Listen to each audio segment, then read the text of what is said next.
Hi YouTube, it's pickups time again from me. I didn't get as much this month, what with buying a rather large TV last month and not being a huge amount of games that I was actually interested in, that I'm actually wanting to get at the moment, and there being not much in the way of bargains in Blockbuster or the charity shops or anywhere. So I only bought two brand new games and one pre-owned one. So, and bought a couple of games, 2 or 3 games of PSN Network, or I have done over the past few months, the past couple of months since I got my PS3. So I'll talk about them as well. So I'll just get on with it really. Now, I've been meaning to get this for a while, as I have the original, but not actually played it yet for the PS2. I got Killzone 2, and I got the Platinum Edition of it. I think I got this for about £17, probably from Tesco or something. Can't remember. All I know is I used Tesco vouchers. I had a couple of Tesco vouchers, which usually end up lying in my bag for long enough, and I just thought, well, why not use them? So I did. So that made Killzone 2, I think it cost in the end about £7. So I will eventually get around to playing this. Now the main game, the one I really wanted to get this month, and I've been playing pretty much all the time, maybe not every day, but at least for about an hour or so each day, is Blur for the PS3. I'm not really one for racing games much, but what I read and what I heard about Blur, it sounded really good. I think at least one person has called it like Need for Speed meets Mario Kart, and it is very arcadey. I mean, I happen to love it. I think it's fantastic, and I've actually persuaded a friend to buy it as well, so we can play it together. We can go head to head together, and I played the multiplayer. It's great in multiplayer. Single player is okay, but it has some weird things like you rise up, you rise through the game, you know, with your fan status, and your fan status goes up obviously every rival that you beat, and the individual events against each of these rivals, but you reach your max fan status, which is 25. You meet that really quite early on, which is a bit weird. But if you play multiplayer, your fan status kind of goes back to 0 until you progress. So I think it's really more geared for, like so many games, online multiplayer. So the single player is alright, but multiplayer is where it shines. I got it for the PS3, tried to get it for the 360, but couldn't find it anywhere, certainly in my side of town.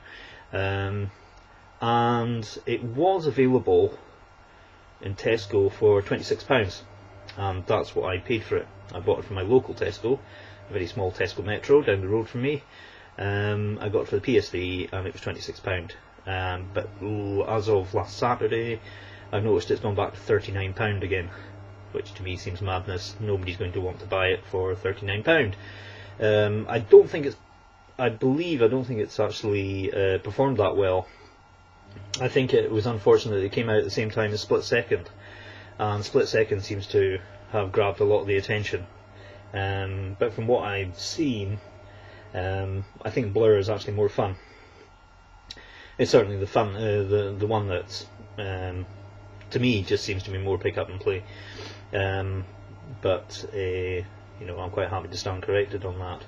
But anyway, I really liked it. As I say, I'm not really one for racing games, and it is very arcadey, which probably helps. So I'm, not having to plough my way in a simulator and just be quite crap as I usually am. I'm actually doing quite well in Blur, and as I say, the multiplayer rocks. It's really good. I can't speak for the 360 version. People have said that the 360 version is the best. It's possibly the best one to have. But the PS3 version seems fine to me. But I mean, any 360 owners out there, feel free to tell me what your version of Blur is like. But anyway, I personally think it's it's recommended. It comes well recommended for me anyway. And if you can buy it for like £26, I wouldn't pay like HMV and I think Game have some weird idea that I think HMV especially that we're going to pay £44 for it or £45 for it. No, we're not, and I'm not, so I didn't. Anyway, that's Blur. It's my game of the month anyway. So that's that. And last but not least, a cheap and cheerful purchase from a local charity shop, and that was the original Unreal Tournament, the complete version of Unreal Tournament for the PC. I thought for some weird reason that I'd actually given it away to somebody, the original Unreal Tournament, when I got Unreal Tournament 2003, I think it was. And as it happens, I still have the original Unreal Tournaments, and I have 2 copies of it. But this one at least comes in a DVD case now. I didn't keep the box of the other one, so that's fine. It's a great game, Unreal Tournament. For just a straight down the line and shooter, multiplayer shooter, it's great. I always find this one easier and just more fun to play than Quake 3 Arena. I tend to find that Quake 3 Arena, possibly because I was crap, just kick my arse basically, and I didn't find it as much fun to play as Unreal Tournament. I really did like Unreal Tournament. Weirdly, I liked Unreal Tournament 2004, but I just can't seem to get into Unreal Tournament 3. Don't know why. I tried playing it the other night and just couldn't be arsed. I don't know. It just seems to have got just a bit like too complicated. Not so much too complicated, but just with all the objectives and stuff like that. When I would really just rather just do something fairly straightforward, as in the original Unreal Tournament. It was a lot more pick up and play, whereas Unreal Tournament 3, I've tried having a go and just not been that interested enough to carry on with it. It could be just a fault of mine, but anyway, the original Unreal Tournament, which again, if you can see it anywhere, especially for £2.50, then definitely grab it. So that's the main game purchases, and I made over the past month or so 2 or 3 other purchases on the PSN network of the PlayStation Store. It's got my PS3. I got Wipeout HD, and I have played a little bit of Wipeout HD, and it does look fantastic at 1080p, or even at 720p. I mean, really, yeah, it looks fantastic, and it plays really well. So I'm looking forward to getting some more play of that. I also got 2 games made by the same developer, the developer who made Flower. So I got Flower, and I've finished Flower, which wouldn't be hard because there's not really, it's not a long game, and there's not much to it, but it is really, really good. I really enjoyed it, and I also bought their first game. I think it's the first game. It's certainly before Flower anyway, called Flow. And the Flow is great as well. I really enjoyed Flow. Again, it's quite short. It's really very short. But both these games require you just to use the 6-axis, just tilting the 6-axis controller. There's really no button pressing at all. I think in Flow there's like a boost button, but you don't really have to use it. But mostly you're just, like with Flower, you're just tipping the 6-axis controller and just using the 6-axis, and it makes for a different style of gameplay rather than frantic sort of button bashing. But it's really good. Flower I liked, it was really good, and most people have heard of Flower. Flow is slightly different in that you're just a little organism thing, and you just go down eating bits of what looks like little plankton and other organisms, and you eventually sort of evolve into a bigger version of yourself, and then once you've done that, there's several levels of doing that, and then you become another organism, and then you do it again. You do that about 5 or 6 times, and then no time at all. If you sat down for a few hours, in no time at all you'd be reaching the credits. So it's not very long, but I like them both. They're different from the norm, and that's why I wanted to get them. So I did, and I also got. I got for the PS1, because of course the PS3 can play PS1 games, though it doesn't play PS2 games, but we'll not dwell on that, as we know. Anyway, it plays PS1 games, so I downloaded a game that I'd been looking for the PS1, but hadn't got but could never get hold of, and that was Kurushi. It's a sort of tumbling, sort of blocks game. You can look it up on YouTube. Kurushi. Kurushi. I've played quite a bit of that. It is very good. Gets quite mind-boggling after a while. Needless to say, I'm probably very crap at it. But I do remember reading about it way back in the sort of late 90s, sort of early 2000s. I think it was late 90s, because I think it came out in 99.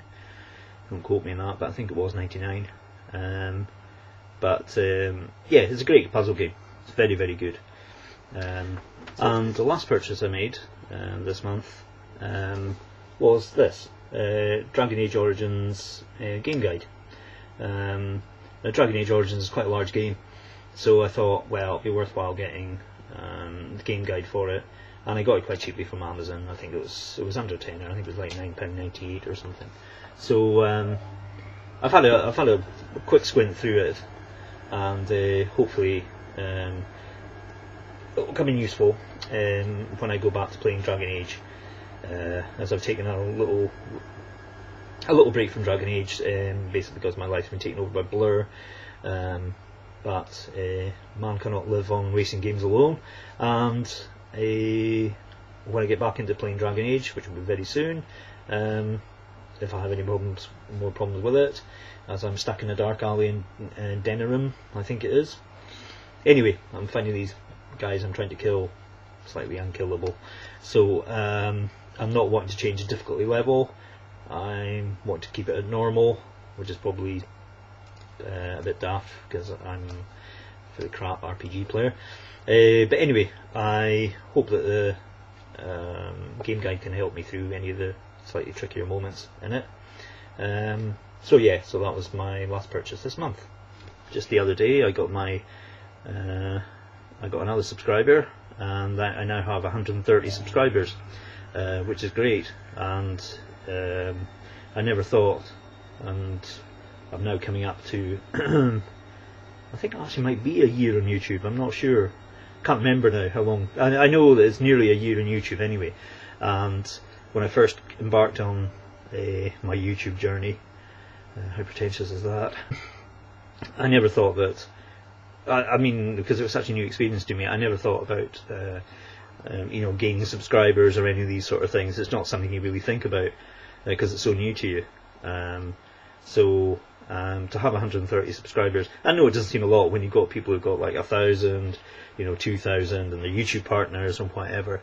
I just get a real kick out of the fact that people comment on my videos, are prepared to watch my videos, and actually watch them all the way through. Mad fools. But anyway, and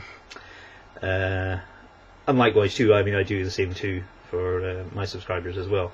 I mean, I may not always, obviously can't watch every subscriber's video ever, but I will take a peek now and again along people, even to random people on my subscribers list that I haven't seen or I haven't looked at for a while. So I'm always checking out somebody, just have a little peek to see what's there, and if I see something, I'll comment on it. So I'd like to take the opportunity to thank all my subscribers for staying subscribed to me, and thanks for watching this particular video. And another video will be on its way probably within the month. So thanks very much, and I'll see you again.